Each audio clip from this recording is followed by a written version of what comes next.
Scooby. As soon as we pick up Shaggy, we can be on our way to the beach. Scooby-Dooby-Doo! Ring the doorbell, Velma. It's a great day for the beach. Hope I can do some body surfing and get a tan. I hope I can get some hamburgers and potato salad and bean salad and... Scooby, you and Shaggy are just alike. All you can think of is food. I wonder what's keeping him. Shaggy, are you in there? Go away, you guys. I'm not coming today. Not coming? You'll miss the roasted marshmallows and everything. I don't care. I'm not coming. Something's wrong here. Shaggy's never turned down a picnic at the beach. We'd better get to the bottom of this mystery. Yeah. Shaggy, come out here this minute. But Velma! No buts. Come on out. All right. Shaggy, why do you have a bag over your head? I'm too embarrassed to say. I think he looks better than usual. Very, very funny. We're your best friends, Shaggy. You can tell us. Oh, well, I guess. Now, don't laugh at me. But my face is all broken out with acne. I look horrible. Oh, I wouldn't laugh at that, Shaggy. But I have to admit, the bag is pretty funny. He's just prepared. What do you mean, prepared? He carries a sack lunch at all times. Now, come on, you guys. Stop making fun of my condition. Shaggy, we're not making fun of your acne. We're laughing at someone with a bag over his head. Acne is a problem that a lot of teens and others face. Don't be ashamed. Understand the problem and try to help control it. What do you mean, control it? I'm stuck with this mess, right? Shaggy, what do you know about the skin and acne? Gee, not too much. That's what I thought. Acne is not a curse that's been magically laid on you. It's a common medical problem that can be dealt with. Say, genius, how come you know so much about this subject? Well, I have to admit I had a little help. My uncle's a dermatologist. Dermatologist? That's a doctor who specializes in the skin and its diseases. Say, I could take you two down to his office and give you a quick course in the skin. It might as well. Look, I'm not going to get a tan at the beach with a bag over my head, right? You mean you're going to keep wearing that silly bag? I sure am. Come on. Let's get down to my uncle's fast. You need to come out of the dark.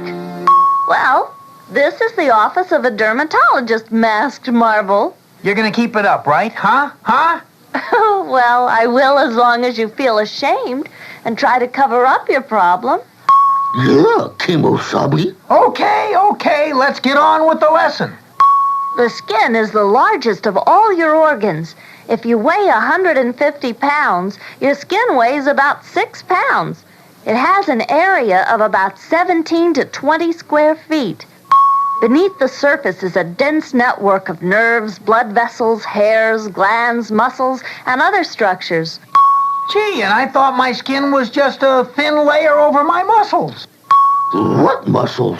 I thought you were supposed to be man's best friend. Well, the skin is actually 3 layers. Look at this model. The outer layer is called the epidermis. The middle, thicker section is the dermis. The innermost one is called the subcutaneous layer. Oh boy, like a 3-layer cake. There you go with food again. The epidermis is basically for protection or covering. The thickness of this layer varies greatly. For example, it's very thick on the soles of the feet and very thin on the backs of the hands. Layers of microscopic cells from the epidermis are constantly being lost. This is caused by bathing or simply rubbing against clothing.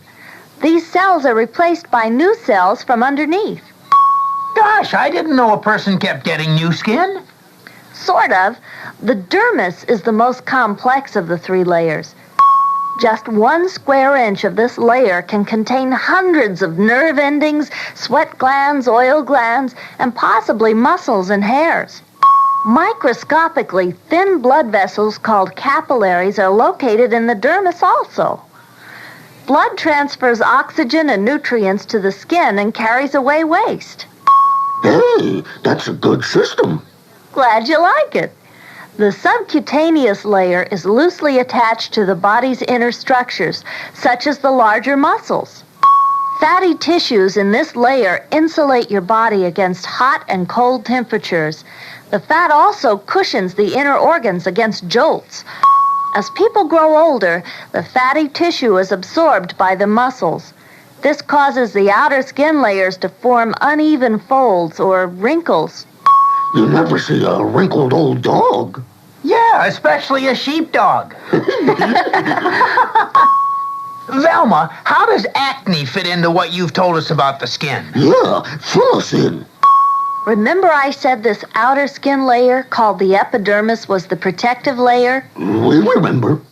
Well, the cells on top toughen and form the protective coating. These toughened cells are sometimes called the horny layer. Oh, boy, now you're telling me I look like a horned toad.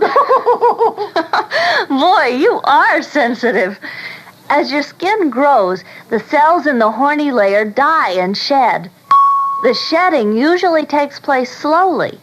After a sunburn, however, it occurs rapidly, and you can see the peeling. Oh, yeah. With acne, the horny layer grows more quickly than it's shed. Cell upon cell is piled up. That's what causes acne? Well, not that alone. The real problem starts down in the dermis.